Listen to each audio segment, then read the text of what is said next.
مولانا صاحب نماز چھوڑنا کیسا ہے؟ بسم اللہ الرحمن الرحیم۔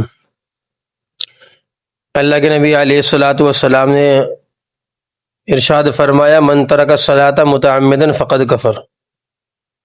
جس نے جان بوجھ کر نماز چھوڑی اس نے کافروں والا عمل کیا۔ ایک حدیث کے اندر آتا ہے کہ 2,88,00,000 برس کم و بیش بھی ہو سکتے ہیں، حدیث کے اندر ہے اتنے سال جہنم میں جلنا پڑے گا اگر آدمی ایک وقت کی نماز کو قضا کر دے۔ آپ نے تو پوچھا ہے کہ نماز چھوڑنا کیسا ہے؟ چھوڑنا اس سے بڑا گناہ ہے۔ صرف نماز کو قضا کرنا لکھا ہے حدیث کے اندر۔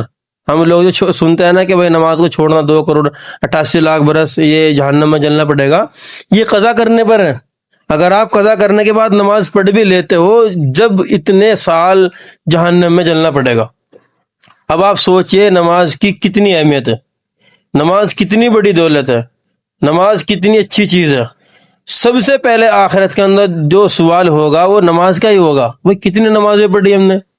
ہم لوگ کیا کرتے ہیں، نماز کو چھوڑ دیتے ہیں، یہاں تک کہ نفلوں کو بھی نہیں پڑھتے۔ ہم لوگ مسجدوں کے اندر جا کر دیکھیے، آپ لوگ فرض پڑھے ایسے بھاگتے ہیں جیسے کہ جیل میں سے چھوٹ رہے ہو لوگ۔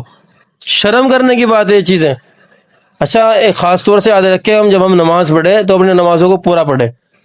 ہم کسی کام کے لیے جا رہے ہیں تو اس میں یہ سوچیں کہ بھائی ہم جس کام کے لیے آئے اس کام کو مکمل کریں، اس کام کو پورا کریں۔ ہم نماز پڑھنے کے لیے جاتے ہیں، ہم نے مثال کے طور پر مغرب کی نماز پڑھی، اور مغرب کی نماز کے اندر ہوتی ہیں 7 رکعتیں، ہم نے 3 رکعت ہم نے امام صاحب کے ساتھ پڑھی، 2 سنتیں پڑھ لی، نفل چھوڑ کے چلے گئے۔ حالانکہ آخرت کے اندر جو کام آئیں گے وہ نفل ہی آئیں گے، سنتیں کام آئیں گی ہماری۔ تو ہمیشہ یاد رکھ کہ جب آدمی نماز پڑھے تو نمازوں کو پورا پڑھے، نمازوں کو نہ چھوڑے، ہمیشہ تکبیر اولیٰ کے ساتھ نماز کو شروع کرے۔